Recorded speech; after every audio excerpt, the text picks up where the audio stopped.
అందరికీ నమస్కారం అండి. ఆరోగ్య వంటశాల యూట్యూబ్ ఛానల్కి స్వాగతం అండి. ఈరోజు నేను మిల్లెట్ ఇడ్లీ తయారీ విధానం చూపించబోతున్నాను. ముందుగా జొన్న ఇడ్లీ రవ్వను ఈరోజు చూపించబోతున్నానండి. జొన్న ఇడ్లీ మిల్లెట్స్లో అన్ని రకాలు, రాగి ఇడ్లీ రవ్వ, తర్వాత మల్టీ మిల్లెట్ ఇడ్లీ రవ్వ, అన్ని రకాలు ఉంటాయండి మిల్లెట్స్తో. ఈ జొన్న ఇడ్లీ రవ్వని ఈరోజు ఇడ్లీ ఎలా చేసుకోవాలో చూద్దాం.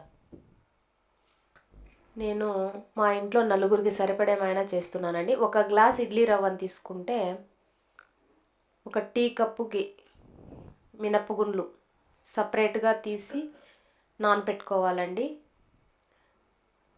బాగా 2-3 సార్లు క్లీన్ చేసుకొని సపరేట్గా నానపెట్టుకోవాలి. 4 to 5 అవర్స్ నానాలండి. రేపటి ఉదయం ఇడ్లీ కోసము ఈరోజు సాయంత్రమే మనం ఈ విధంగా నానపెట్టుకొని బాగా నానిన తర్వాత ఈ విధంగా చూడండి, మిల్లెట్స్, అది మిల్లెట్ బియ్యం అన్నమాట. కోల్డ్ ప్రెస్డ్ ఆయిల్స్ వాడడం వల్ల మన హెల్త్కి మంచిదండి. ఇది రాగి ఫ్లోరు, అదేవిధంగా అన్ని రకాల మిల్లెట్స్ని మనం టిఫిన్ రూపంలో, అది పొంగల్ అవ్వచ్చు, ఉప్మా, అన్ని రకాలుగా తీసుకోవడం వల్ల మంచిదండి. బాగా నానిన మినప్పప్పుని ఈ విధంగా మిక్సీలో వేసుకొని మెత్తగా రుబ్బుకోవాలి. మెత్తగా రుబ్బిన మినప్పిండిని ఒక గిన్నెలోకి తీసుకోవాలండి. అదేవిధంగా ఈ ఇడ్లీ రవ్వలో నీరంతా పిండుకొని అది కూడా ఆ మినపప్పులో వేసుకొని బాగా కలపాలండి. మనము మిల్లెట్స్ ప్రతిరోజు ఏదో ఒక రూపంలో తీసుకోవాలండి. మనకు, పిల్లలకు మంచి అరుగుదల ఉంటుంది, పుష్టిగా ఎనర్జీగా ఉంటామండి. ఎలాంటి కెమికల్స్ లేకుండా పండించే మిల్లెట్స్ వాడడం వల్ల అందరి ఆరోగ్యాన్ని మనం కాపాడుకోవచ్చండి.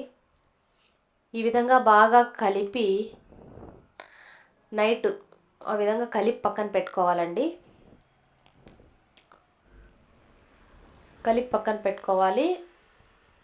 తర్వాత మార్నింగ్ చూస్తే ఈ విధంగా బాగా పర్మెంటేషన్ అయి ఉంటుందండి.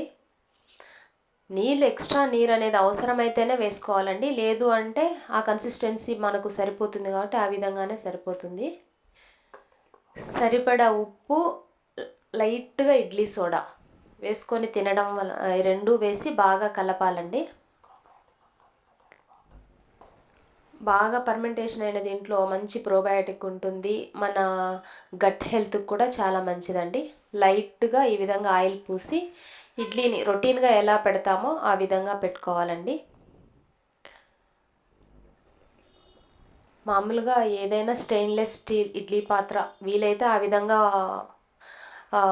వాడుకోవడం వల్ల హెల్త్కి ఇంకా మంచిదండి. మరుగుతున్న నీటిలో ఈ విధంగా ఇడ్లీ పెట్టేసుకోవాలండి. హై ఫ్లేమ్లో ఒక 10 minutes కరెక్ట్గా, లో ఫ్లేమ్లో 10 minutes. విధంగా మంచిగా ఉడికిన క్రిస్పీగా ఉండే ఇడ్లీ రెడీ అవుతుందండి. దాన్ని మనము సాంబార్తో కావచ్చు, అన్ని రకాల చట్నీలతో కానీ తినచ్చండి. పిల్లలకి ఈ విధంగా మంచిగా మిల్లెట్స్ ఆహార పదార్థాలను రొటీన్ లైఫ్లో అలవాటు చేయడం వల్ల వారికి మంచి ఆరోగ్యం ఉంటుందండి. ఈ విధంగా ఆరోగ్యకరమైన మిల్లెట్ ఇడ్లీ రెడీ అయిందండి. థ్యాంక్ యూ ఫర్ వాచింగ్ అండి.